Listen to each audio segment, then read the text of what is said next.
channel. Now we are going to discuss about Wilma Rudolph, which is of C reading, 6th class 3rd unit. Okay, we have already completed first A reading and also B reading. So now we will see about the C reading. Wilma Rudolph. Actually, who is Wilma Rudolph?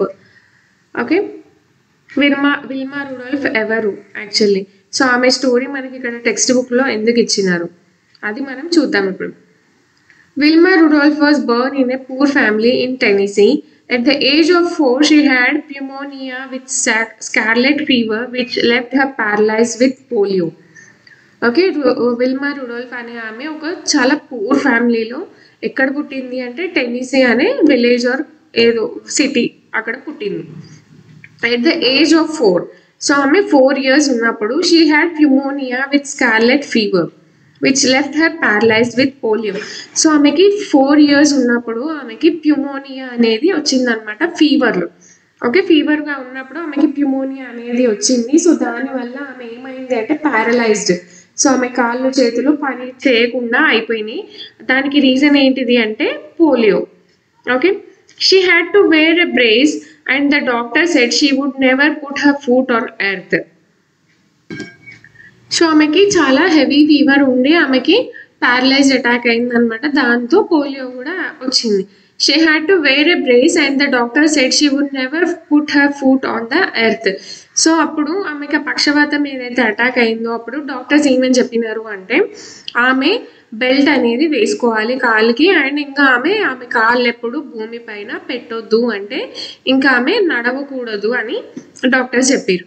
But her mother encouraged her. She told Wilma that with God-given ability, persistence and faith, she could do anything she wanted. So doctor అలా చెప్పినా కూడా వాళ్ళ mother ఎవరైతే ఉన్నారో ఆమె Wilma రుడోల్ఫ్ని చాలా encourage చేసేదన్నమాట. Okay, ఆమె ఏమని చెప్పింది విల్మాకి అని అంటే she told Wilma that with God given ability, persistence and faith she could do anything she wanted. So doctor అలా చెప్పినా కూడా గాడ్ గివెన్ ఎబిలిటీ అంటే దేవుడిచ్చిన బలంతో, పర్సిస్టెన్స్ అంటే నీ కాన్ఫిడెన్స్తో, నమ్మకంతో నువ్వు ఏది అనుకుంటావో అది చేయగలుగుతావు, చేస్తావు అని విల్మా వాళ్ళ మదర్ విల్మాతో అంటది. Wilma said I want to be the fastest women runner in the world. So అప్పుడు విల్మా రుడోల్ఫ్ వాళ్ళ మదర్తో ఏమని చెప్తుంది అని అంటే ఈ ప్రపంచంలోనే నేను ఒక ఫాస్టెస్ట్ రన్నర్ అవ్వాలి అని చెప్తుంది. At the age of 9, against the advice of the doctor, she removed the brace and took the first step. So ఆమెకి 4 years ఉన్నప్పుడు ఈ స్కార్లెట్ ఫీవర్ వచ్చి ఆమె ప్యారలైజ్డ్ అవుతుంది. సో డాక్టర్ ఆమెకి ఏమని చెప్తాడు అంటే ఇంకెప్పుడు నువ్వు నడవకూడదు అని చెప్తుంది. దాని తర్వాత వాళ్ళ మదర్ ఆమెని ఎంకరేజ్ చేస్తుంది. ఏమని అని అంటే దేవుడు ఇచ్చిన దాంతో నమ్మకంతో నువ్వు ఏది అనుకుంటే అది జరుగుతుంది అని. సో అప్పుడు విల్మా ఏమని చెప్తుంది అంటే నేను ఈ ప్రపంచంలోనే చాలా ఫాస్టెస్ట్ రన్నర్ అవ్వాలి అని చెప్తుంది. సో ఆమెకి 9 years ఏజ్ ఉన్నప్పుడు డాక్టర్స్ చెప్పినా కూడా వినకుండా ఆమె ఆ బ్రేస్ ఏదైతే బెల్ట్ ఏదైతే ఉందో అది తీసేస్తుంది. At the age of 13, she entered her first race and came way last. And then she entered her second and third and fourth races and came way last until a day came when she came in first. So ఆమెకి 9 years age ఉన్నప్పుడు doctor advice చేసినా కూడా ఆ brace అనేది remove చేసి ఆమె ఒక step అనేది తీసుకుంటుంది. And at the age of 13 she entered her first race అనమాట. సో ఆమెకి 13 years ఏజ్ ఉన్నప్పుడు ఆమె ఒక ఫస్ట్ రేస్ ఏదైతే రన్నింగ్ రేస్ ఉంటుందో దాంట్లో ఎంటర్ అవుతుంది. బట్ దాంట్లో ఓడిపోతుంది. She entered her first race and came way last. So ఆమె అందులో ఓడిపోతుంది, మళ్ళీ ఇంటికి వచ్చేస్తుంది. బట్ ఆమె అక్కడే కూర్చోలేదు, నేను ఇంకా ఓడిపోయినా అని చెప్పి గివ్ అప్ చేయలేదన్నమాట. So and then she entered her second, third and fourth races and came way last until a day came when she came in first. So ఆమె ఫస్ట్ స్టెప్ తీసుకుంటుంది, అక్కడ ఓడిపోతుంది, సెకండ్లో ఓడిపోతుంది, థర్డ్లో ఓడిపోతుంది, అండ్ ఫోర్త్ రేస్లో కూడా ఆమె ఓడిపోయి ఇంటికి వచ్చేస్తుంది. అండ్ లాస్ట్ ఇంకొక రేస్లో ఆమె పార్టిసిపేట్ చేస్తుంది. ఆ రేస్లో షీ కేమ్ ఫస్ట్. ఓకే, ఓడిపోయినా అని చెప్పి గివ్ అప్ చేయకుండా she keep on continue on the race. Then she became the first runner. At the age of 15, she went to Tennessee State University where she met a coach by the name Ed Temple. She told him, I want to be the fastest runner in the world. Temple said, with your spirit, nobody can stop you, and besides, I'll help you. So ఆమె 13 years age ఉన్నప్పుడు ఈ రేస్లో participate చేస్తుంది. చాలాసార్లు ఓడిపోయినా కూడా ఆమె ఏం ఫీల్ అవ్వకుండా నేను ఫెయిల్ అయినా అని చెప్పి ఇంట్లోనే కూర్చోకుండా ఆమె కంటిన్యూ చేస్తుంది. ఒక రోజు ఆమె రేస్లో ఫస్ట్ వస్తుంది. ఆ తర్వాత ఆమె ఎట్ ద ఏజ్ ఆఫ్ 15, ఆమెకి 15 years ఉన్నప్పుడు ఆమె పుట్టిన స్టేట్కి వెళ్తుంది అనమాట. ఆమె టెన్నెసీలో పుట్టింది కదా, సో అక్కడ స్టేట్ యూనివర్సిటీకి ఆమె వెళ్తుంది అనమాట. అక్కడ ఒక అతన్ని కలుస్తుంది. అతని పేరు ఏంటిది అంటే ఎడ్ టెంపుల్. ఓకే, అతను ఒక కోచ్ అనమాట, రన్నింగ్ కోచ్ అనమాట. సో అతనితో ఆమె ఏం చెప్తుంది అని అంటే I want to be the fastest runner in the world. Same వాళ్ళ మమ్మీతో చెప్పినట్టే, వాళ్ళ మదర్తో చెప్పినట్టే వాళ్ళ కోచ్తో కూడా ఆమె ఏం చెప్తుంది అని అంటే ఈ ప్రపంచంలోనే నేను ఒక ఫాస్టెస్ట్ రన్నర్గా ఉండాలి అని చెప్తుంది. సో అప్పుడు టెంపుల్ ఏం చెప్తాడు అంటే ఎడ్ టెంపుల్ ఎవరైతే కోచ్ ఉన్నారో అతను ఏం చెప్తాడు అని అంటే with your spirit nobody can stop you and besides I will help you. ఒకవేళ నీకు అంత కాన్ఫిడెన్స్ ఉంది, నువ్వు అంత స్పిరిట్గా చేయగలుగుతాను అని అనుకున్నప్పుడు నిన్ను ఎవ్వరూ ఆపలేరు అండ్ నేను నీకు హెల్ప్ చేస్తా అని చెప్తాడు. The day came when she was at the Olympics, and at the Olympics you are matched with the best of the best. Vilma was matched against a woman named Jutta Hain, who had never been beaten. The first event was the 100-meter race. Okay, so ఆమె ఎడ్ టెంపుల్తో coaching తీసుకుంటుంది. So ఒక day వస్తుంది, ఆ డేలో ఆమె ఒలింపిక్స్లో participate చేస్తుంది అనమాట. ఒలింపిక్స్లో పార్టిసిపేట్ చేసే డే ఆమెకి వచ్చింది. సో ఇక్కడ ఆమె పార్టిసిపేట్ చేస్తేనే కదా ఆమెకి వరల్డ్లో ఫాస్టెస్ట్ రన్నర్ అనేది అవార్డ్ అనేది వస్తుంది. సో ఆమె అందరి మధ్య గుర్తింపు పొందుతుంది. సో చిన్న చిన్నగా ఇప్పుడు మనము గల్లీలో స్టేట్ లెవెల్లో అలా చేస్తే మనకి గుర్తింపు అనేది రాదు. సో వచ్చినా కూడా వరల్డ్ వైడ్లో ఉండదు అనమాట. సో మనం ఒలింపిక్లో చేస్తేనే కానీ మనకి వరల్డ్ వైడ్ రికగ్నిషన్ అనేది రాదు. సో ఆమె వరల్డ్ వైడ్ రికగ్నిషన్ పొందడానికి ఏదైనా చెయ్యాలి అంటే కంపల్సరీ ఆమె ఒలింపిక్స్లో పార్టిసిపేట్ చేయాలి. ఆ డే వచ్చేసింది అనమాట. సో ఆమెకి బెస్ట్ ఆఫ్ ద బెస్ట్ని మ్యాచ్ చేశారనమాట. అంటే ఒక్కరే వెళ్ళారు కదా, రన్నింగ్ రేస్లో చాలా మంది ఉంటారు. సో చాలా మంది ఎవరైతే పార్టిసిపేట్ చేస్తున్నారో వాళ్ళందరూ ది బెస్ట్గా అక్కడ ఉన్నారనమాట. Wilma was matched against a women named జుట్టా హెయిన్. So ఆమెకి ఈ విల్మా అనే ఆమెకి ఎవరు ఆపోజిట్గా ఉన్నారు అని అంటే ఆమె పేరు Jutta Heine, who had never been beaten. So ఇప్పటి వరకు ఆమెని బీట్ చేసిన వాళ్ళు లేరు అని అర్థం.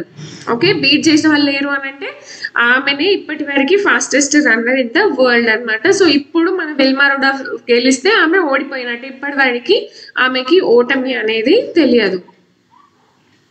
The first event was the 100-meter race.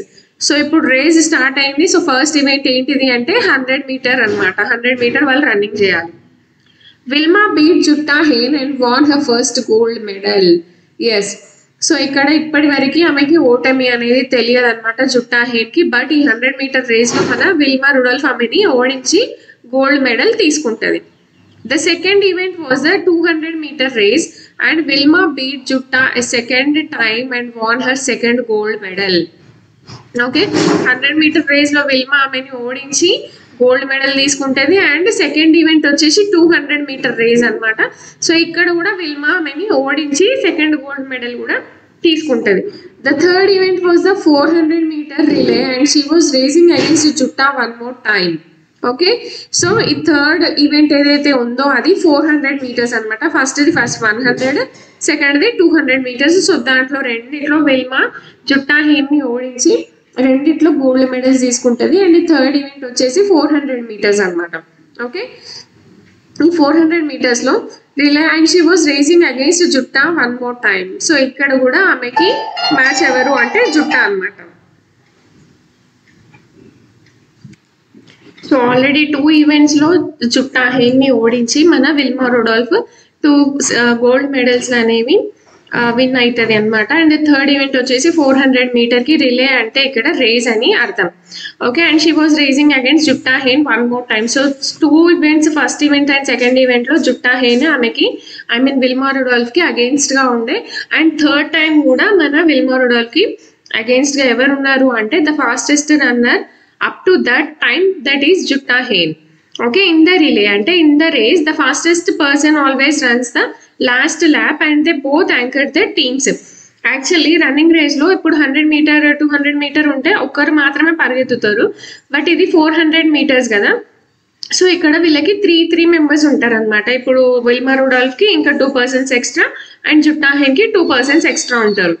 So ఆ 2 persons ఎక్స్ట్రా ఎందుకు ఉంటారు అని అంటే వీళ్ళు at a time 400 meter running race participate చేయలేరు కాబట్టి వీళ్ళని వాళ్ళు యాంకరింగ్ చేస్తారు, వాళ్ళ సపోర్ట్ చేస్తూ ఉంటారు అనమాట. అంటే ఫస్ట్ 100 meters ఒకరు, మళ్ళీ దాని సెకండ్ 100 meters ఒకరు, దెన్ సెకండ్ 100 meters ఒకరు అనమాట. సో అలా చేస్తూ ఉంటారు. ఎవరైతే ఫాస్టెస్ట్ రన్నర్ ఉంటారో వాళ్ళు లాస్ట్లో ఉంటారు అనమాట. ఓకే, ఇక్కడ మన విల్మా రుడాల్ఫ్ అండ్ జుట్టా హెన్ ఎవరైతే ఉన్నారో వాళ్ళు లాస్ట్లో ఉండడానికి డిసైడ్ అవుతారు. Last lap and they both anchored the teams. So వాళ్ళు లాస్ట్ ల్యాప్లో ఉండి వాళ్ళ టీమ్స్ని వాళ్ళు గైడ్ చేస్తూ ఉంటారనమాట. అండ్ ఈ రన్నింగ్ రేస్ ఎలా ఉంటుంది అని అంటే ఒకరు స్టార్ట్ అవుతారు, వాళ్ళ చేతిలో ఒక స్టిక్ ఉంటుంది. 100 meters అవ్వగానే టైం అవ్వగానే సెకండ్ పర్సన్కి ఆ స్టిక్ హ్యాండ్ ఓవర్ చేసేయాలి. అదే సెకండ్ పర్సన్ మళ్ళీ 100 meters కంటిన్యూ అయ్యి ఆ థర్డ్ పర్సన్కి ఆ స్టిక్ అనేది హ్యాండ్ ఓవర్ చేయాలన్నమాట. సో ఒకవేళ స్టిక్ పడిపోయింది అని అంటే కంపల్సరీ ఆ స్టిక్ని పిక్ చేసి మళ్ళీ కంపల్సరీ ఆ పర్సన్కి ఇవ్వాలి. ఇచ్చిన తర్వాతే ఆ పర్సన్ ఇంకా కంటిన్యూ అవుతారు. So each and every second ఇక్కడ మనకి చాలా ఇంపార్టెంట్ అనమాట. ఒకవేళ ఆ స్టిక్ కింద పడిపోయింది అని అంటే ఆ పర్సన్ కంపల్సరీ దాన్ని తీసుకొని మళ్ళీ వెళ్ళాలి. కాబట్టి అంటే ఆ పర్సన్ ఇంకో పర్సన్ చాలా ముందు వెళ్ళిపోయి ఉంటాడు కాబట్టి ఇది అతనికి ఇచ్చేలోపు టైం అయిపోతుంది. సో ఇక్కడ ఈచ్ అండ్ ఎవ్రీ సెకండ్ చాలా చాలా ఇంపార్టెంట్ అనమాట. Okay, the first 3 people ran and changed the pattern easily. So ఇక్కడ ఫస్ట్ 3 members ఎవరైతే ఉన్నారో వాళ్ళు చాలా ఈజీగా రన్నింగ్ అనేది స్టార్ట్ చేసిరు. అండ్ ఇంకా వాళ్ళ చేతిలో ప్యాటర్న్ అంటే స్టిక్ అనమాట, అది వేరే వాళ్ళకి హ్యాండ్ ఓవర్ చేసిరు. When it came to Wilma's turn she drop the pattern. Okay, first 3 members వాళ్ళు కంటిన్యూగా ఆడిరు, వాళ్ళు ఈజీగా ఆడిరు. ఆ ప్యాటర్న్ ఏదైతే ఉందో అది విల్మాకి ఇచ్చిరు. బట్ ఆమె అది ఏం చేసిందంటే డ్రాప్ చేసింది, కింద పడేసింది. But Wilma saw జుట్టా shoot up at the other end. So ఇక్కడ విల్మా రుడాల్ఫ్ ఏం చేస్తుంది అంటే ఆ స్టిక్ని డ్రాప్ చేస్తుంది. కానీ ఆమెకి ఏం కనిపిస్తుంది అని అంటే జుట్టా హెన్ ఎవరైతే ఉన్నారో ఆమె దూసుకెళ్ళిపోతూ ఉంటుంది రేస్లో. She picked up the baton ran like a machine. So ఆమెను చూసి ఇంకా ఆమె ఆ స్పిరిట్తో ఏం చేస్తుంది అని అంటే ఆ స్టిక్ ఏదైతే ఉందో దాన్ని తీసుకుంటుంది. ఇంకా ఎలా పరిగెడుతుంది అంటే ఒక మిషన్ లాగా ఆమె రన్నింగ్ చేస్తూ ఉంటుంది. Beat జుట్టా a third time. So here a miracle. So ఆమె ఫస్ట్ 2 ఈవెంట్స్లో గోల్డ్ మెడల్ తీసుకుంటుంది, ఆమెని ఓడించి. అండ్ సేమ్ థర్డ్ టైం కూడా ఆమె ఆ బ్యాటర్ని డ్రాప్ చేసినా సరే మళ్ళీ ఆ స్టిక్ని అనేది తీసుకొని ఆమె జుట్టా హెన్ని ఓడించి మళ్ళీ థర్డ్ టైం కూడా ఆమె గోల్డ్ మెడల్ అనేది తీసుకుంటుంది అనమాట. It become a history. So ఇది ఒక హిస్టరీ అనమాట మనకి.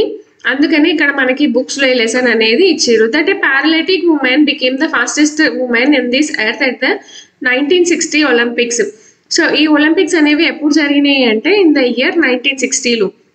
సో ఇది హిస్టరీ ఎందుకు అయ్యింది మనకి అని అంటే యాక్చువల్గా ఆమెకి ఎప్పుడైతే 4 years ఉంటాయో అప్పుడు ఆమెకి పారాలిసిస్ అనేది అటాక్ అవుతుంది. సో డాక్టర్ అప్పుడు ఏం అడ్వైజ్ చేస్తారు ఆమెకి అంటే ఇంకా నడవలేవు అని చెప్తారు కదా. సో అలా చెప్పినా సరే ఆ అడ్వైజ్ని పక్కన పెట్టేసి ఆమె ఫాస్టెస్ట్ రన్నర్ అవ్వాలి అనే స్పిరిట్తో ఈ ఒలింపిక్స్లో పార్టిసిపేట్ చేసి ద ఫాస్టెస్ట్ రన్నర్ అప్పటి వరకు వరల్డ్ ఎవరైతే ఉన్నారో ఆమెని 3 times ఓడించి ఆమె అగెయిన్స్ట్గా ఈమె గోల్డ్ మెడల్ తీసుకునేది ఒక హిస్టరీ లాగానే. So this is the commitment to get something success అనమాట. సో మనకి ఏదైనా కావాలి అంటే compulsory we have to do hard work to get something in our life. So compulsory మనం ఏదైనా హార్డ్ వర్క్ చేస్తేనే దానికి మనకి ఒక సక్సెస్ అనేది వస్తుంది. Without spirit, without confidence we can't do anything. So spirit is compulsory. So spirit and confidence makes a person successful in his life. So I hope you understand the lesson. Actually మనం ఒక చిన్న దెబ్బ తగిలితేనే కాలికి నేను స్కూల్కి వెళ్ళాను, అక్కడికి వెళ్ళాను, ఇక్కడికి వెళ్ళాను, ఇంకా నాకు ఇంట్లోనే ఉంటా, నేను బయటికి వెళ్ళాను అని మనం అంటాం. బట్ ఇక్కడ విల్మా రుడాల్ఫ్ ఆమెకి పారాలిసిస్ అటాక్ అయినా సరే వాళ్ళ మదర్ హెల్ప్తో, ఈ ఎడ్ టెంపుల్ అనే కోచ్ హెల్ప్తో ఆమె ఒలింపిక్స్లో పార్టిసిపేట్ చేసి అప్పటి వరకు ఉన్న ఒక ఫాస్టెస్ట్ రన్నర్ని ఓడించి ఆమె గోల్డ్ మెడల్స్ అనేవి తీసుకొని ఒక హిస్టరీని క్రియేట్ చేస్తుంది. So this was the lesson about Wilma Rudolf. I hope you understand the lesson. For more lessons, please like, share and subscribe my channel.